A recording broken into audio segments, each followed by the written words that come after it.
ગુજરાતના કોળી સમાજના દિગ્ગજ નેતા પરસોત્તમ સોલંકીના દીકરા દિવ્યેશ સોલંકીના જન્મદિવસે ભાવનગરના સરદારનગર ઓડિટોરિયમ ખાતે એક દિવ્ય સેતુ પરિસંવાદનું આયોજન કરવામાં આવ્યું હતું, જેમાં કોળી સમાજના દિગ્ગજ નેતા પરસોત્તમ સોલંકીએ સંબોધન કર્યું હતું, જેમાં તેમણે ભાવનગરના સાંસદ નીમુબેન બાંભણિયા વિશે નારાજગી વ્યક્ત કરી હતી અને કહ્યું હતું કે મેં તેમની માટે શું નથી કર્યું. તેમણે મારા દીકરાના જન્મદિવસે હાજરી આપવી જોઈતી હતી. મને રાજકારણ કરતા નથી આવડતું, નહીં તો હું પણ દિલ્હીમાં હોત. તો આ સાંભળો કોળી સમાજના દિગ્ગજ નેતા પરસોત્તમ સોલંકીએ શું કહ્યું છે. તમામે તમામ આગેવાનો, મારા પ્રેમના લાગણીના પધારેલ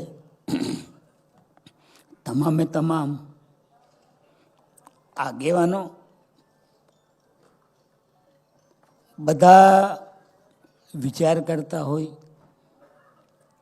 કે પરસોત્તમભાઈના આ પ્રસંગમાં આપણે બધા જવાનું છે. હમણાં પારસભાઈ જ્યારે બધી વાતો કરતા હતા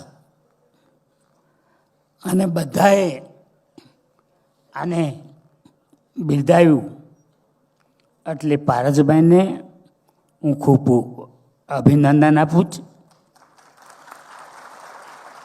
પારસભાઈ જે વાતો કરી ને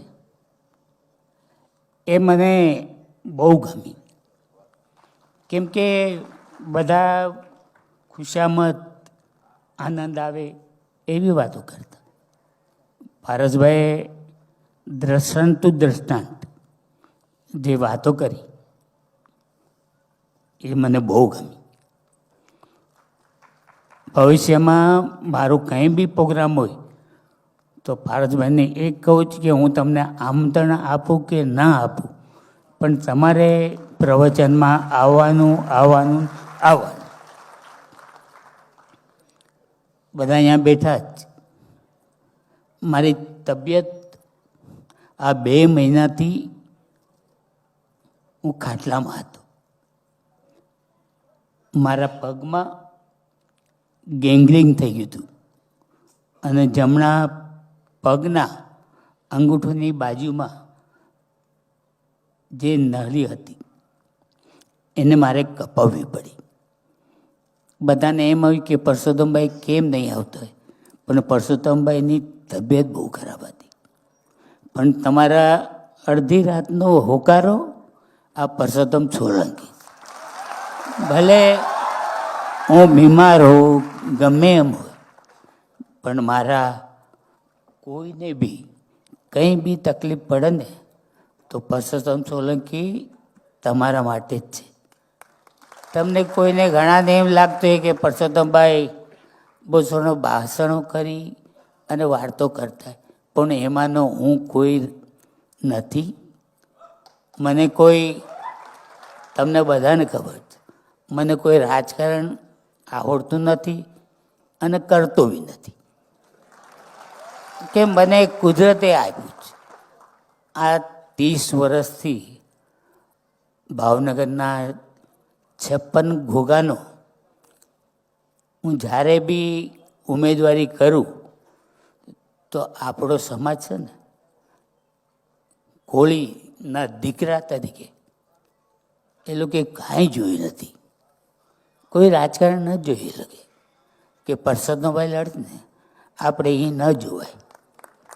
પરસોત્તમભાઈ અડધી રાતનો આપણો હોકારો છે, પણ મને એક કહ્યું કે આપણા સમાજને મેં ક્યાંય દુઃખી નથી થવા દીધા, અને કોઈ આવીએ ને તો એને કરવાય નહીં દો. તમે એ બધી ચિંતા છોડી દેજો. ઘણા નેતાઓ આવીને ગયા, ઘણા ભાષણો કરતા, પણ એ મને નથી ગમતું. આપણે જે છે એ છે અને રહેવાના એ રહેવાના, અને અમને મચ્છી, મટન અને ફિશ આ ખાવા જોઈએ ને જોઈએ ને જોઈએ. આમાં કોઈને જી કેવું કીધા કરે, પણ પરસોત્તમ સોલંકીમાં કોઈ ચેન નહીં આવે. જે છું એ છું. હું અહીંથી ને ભાવનગરથી ઘણી વાર નીકળું ને તો રસ્તામાં ક્યાંક હું ઊભો રહું ને અને મન થાય કે ચા પાણી પીવું, તો હોટલમાં ઊભું હોય ને તો ના 15-20 આપણા કોળી સમાજના આગેવાનું જોવા આવે કે ભાઈને કેમ છે. હવે આ મેં હું કર્યું મને ભગવાન જાણે, પણ એક આ લાગણી છે અને આ લાગણીના હિસાબે હું તમને કોઈ દી છોડીને નહીં જાઉં. હું જે છું એ છું. જેને જે વિચાર્યું કરે.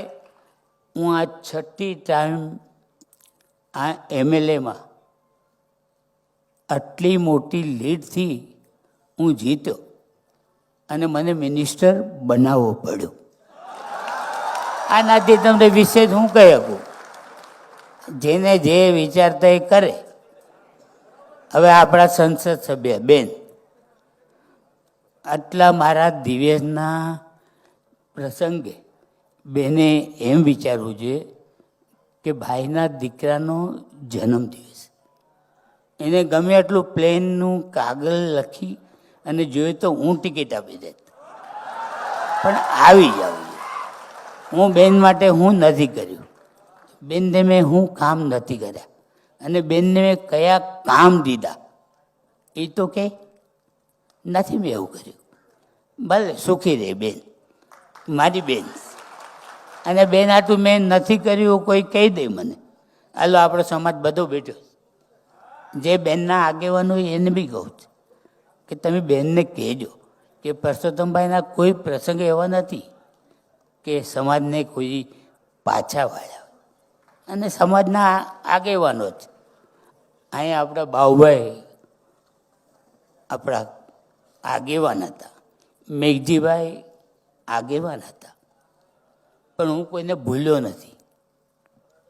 મેં જે કામ કર્યા જ ને એ મારો ઉપરવાળો જાણે છે અને મારા સમાજ માટે મેં કર્યું. હું કોઈને તકલીફ આવું એવું કામ મેં નથી કર્યું. આજે મારા દીકરાનો આટલો મોટો પ્રસંગ હતો અને હું આજે મારા પગમાં પાટોસ, મારાથી હલાતું બી નથી. તો એ મારા દીકરાનો જન્મદિવસ હતો એટલે બેડરૂમમાં ગાડી લીધી અને એ લઈ અને હું અહીંયા ભાવનગર આવ્યો. મને બહુ દિવસ પર ખૂબ પ્રેમ છે, એની ઉપર મને આનંદ છે. અને હમણાં એ ભાષણ કરતો હતો ને ત્યારે હું વિચારતો થઈ ગયો કે દિવેશ આટલું બધું તું તૈયાર થઈ ગયો. તાજું લાગ્યું, બાપ છું ને, ગમે એમ તો બાપ છે એટલે વિચાર થાય, સમજું જ. પણ દિવેશની એક કહું કે મારો દીકરો છે એ સમજે જ બાપે હું કર્યું જ અને મારે હું કરું. અને આ સમાજનો એક ઋણી છું હું, કેમ કે તમે લોકો જે મને પ્રેમ આપ્યો જ ને એવો જ મારા દિવેશને આપજો.